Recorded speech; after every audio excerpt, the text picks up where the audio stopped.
So now that we're coming up to the end of the generation, what we're seeing is not quite full sequels anymore, but more kind of interquels or midquels or not quite full sequels, however you want to call it.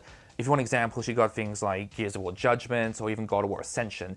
But then you also have Forza Horizon, which is not really Forza Motorsport 5, but it might as well should be because it's probably the best Forza game to date, and that's saying quite a lot.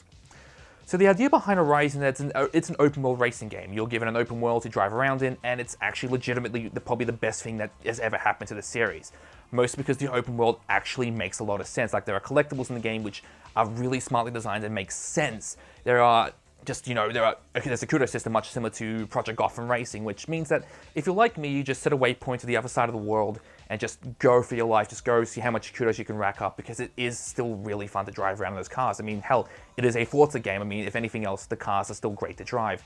That being said, there are some concessions made to kind of not feel like as kind of cold or restrictive as Forza has been in the past. Like, for instance, handling is kind of a lot more looser. But it retains probably the best part of Forza, for me anyway, which is customization. Like, the customizable difficulties from Forza 4 are back. You've got the vinyl storefront and the vinyl customization from that game. Not to mention, you also have the insane tuning setups which you can do, as well as the easy tune if you prefer to go that route. It's really a smart way to kind of bring in Forza without kind of alienating too many people.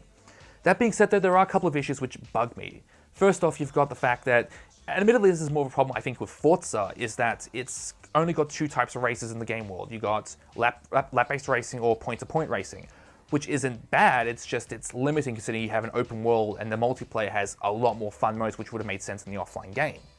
That also being said, the game also kind of comes across as a DLC trap with the game constantly telling you, hey, there are microtransactions, there are things you can buy, there are consumables, and not to mention there's a season pass in the game which costs as much as the game itself. It's pretty insane.